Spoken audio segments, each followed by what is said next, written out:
Hello, welcome to Sharp Corner Discourse of God's Word.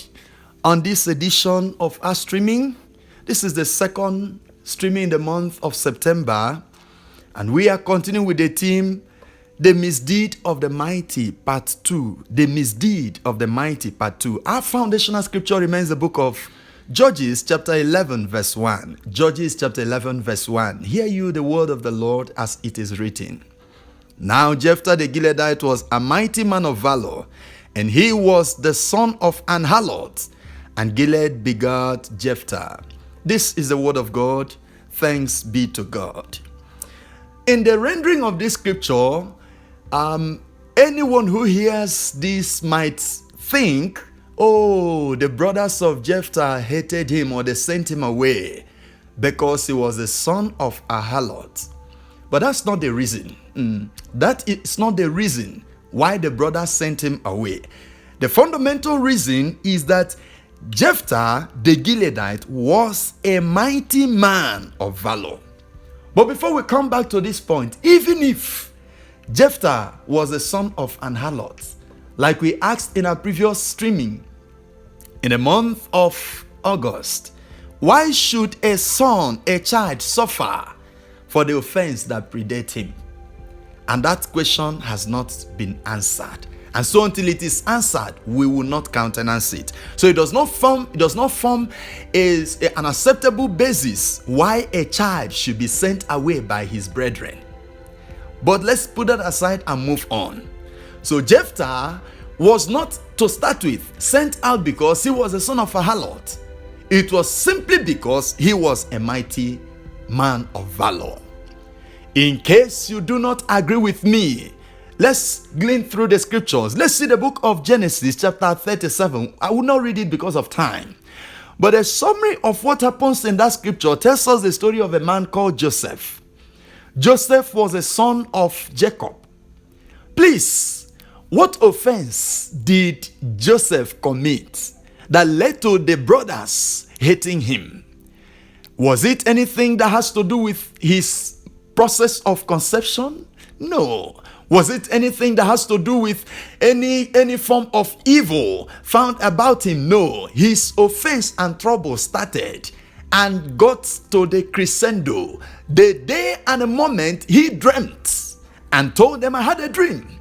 And that dream projected potent greatness, might over him, lifting him, getting him elevated above his brothers. That was where they hated him, to the extent that even his father rebuked him and asked him, are your brothers and myself and my mother actually going to serve you?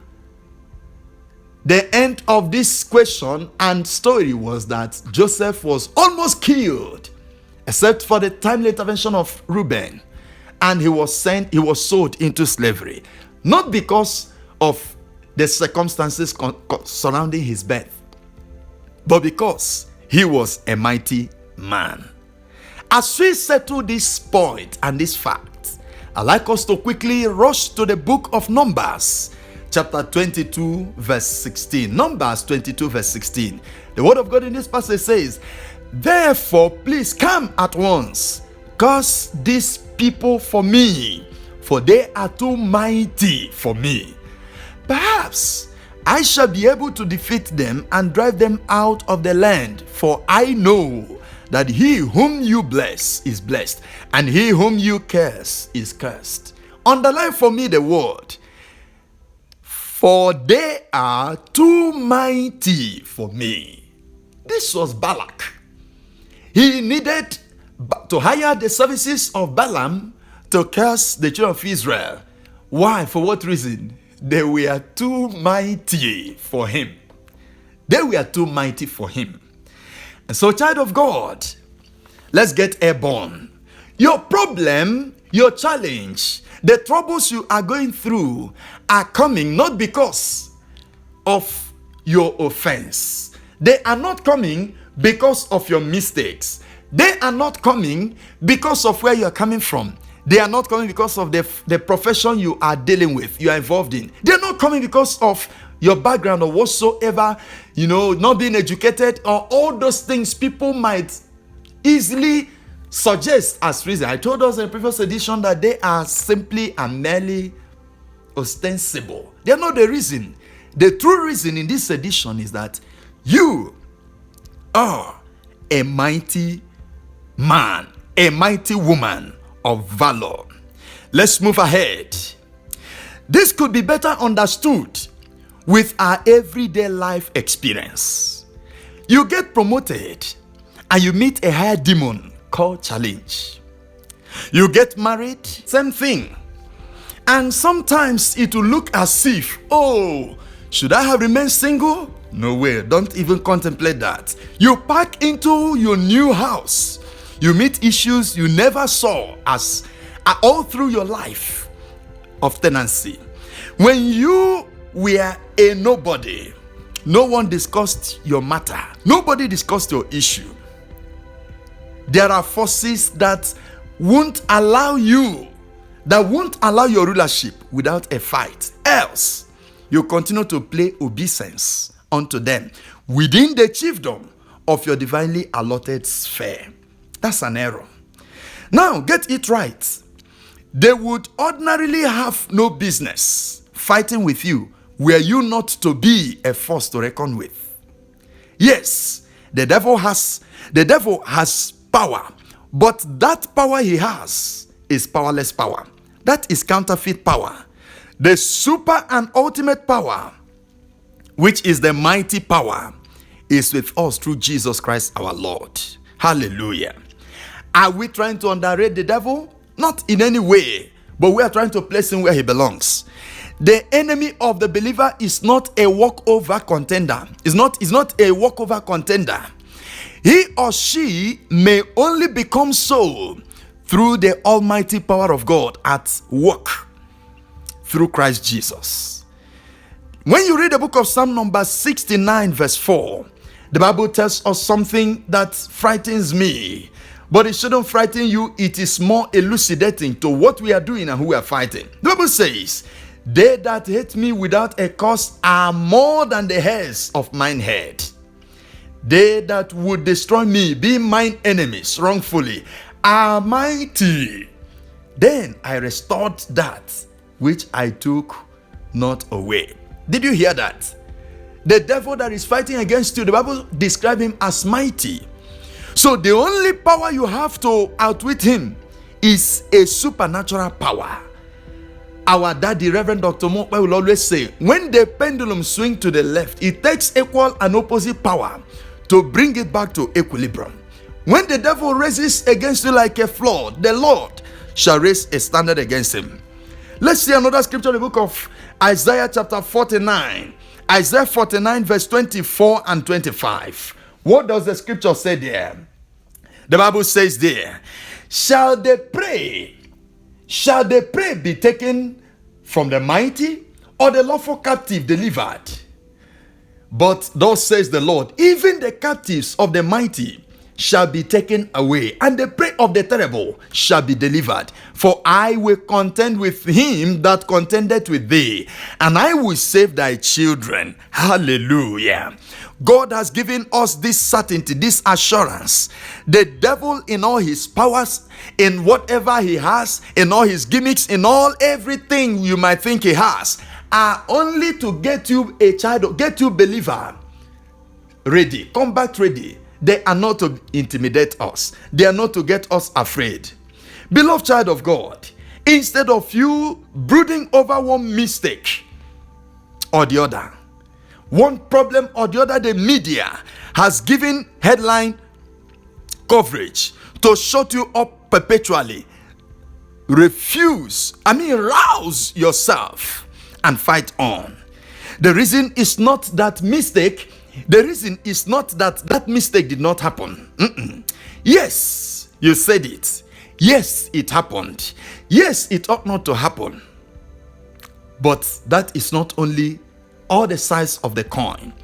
The same thing you are shown disqualification. The same reason you are shown red card is the same reason, is the same thing some folks have done, and they are boasting with it. In that same department, in that same calling, in that same profession, nobody makes a hoot about it. Why is your own different? Your own is different because you are a mighty man of the Lord. This is the reason, this is the problem, this is the issue why you are going through what you are going through. You may not understand what I'm saying until you are about to break the jinx of mediocrity in your life. The day you start appearing on the pages of a newspaper, the day you start appearing on the screens of reputable stations, the day your name begins to carry higher amplitude on the media wave of relevance and stardom, you will see litany of issues that will be resurrected and fabricated against you. Why? A mighty man, a mighty woman is about to be unveiled. When Jesus was born, according to the Bible, the book of Matthew chapter 2 from verse 1, wise men came from the east to Jerusalem saying, where is he that is born king of the Jews? For we have seen the stars in the east have come to worship him. When Herod heard this, he was troubled in mind, and all Jerusalem with him.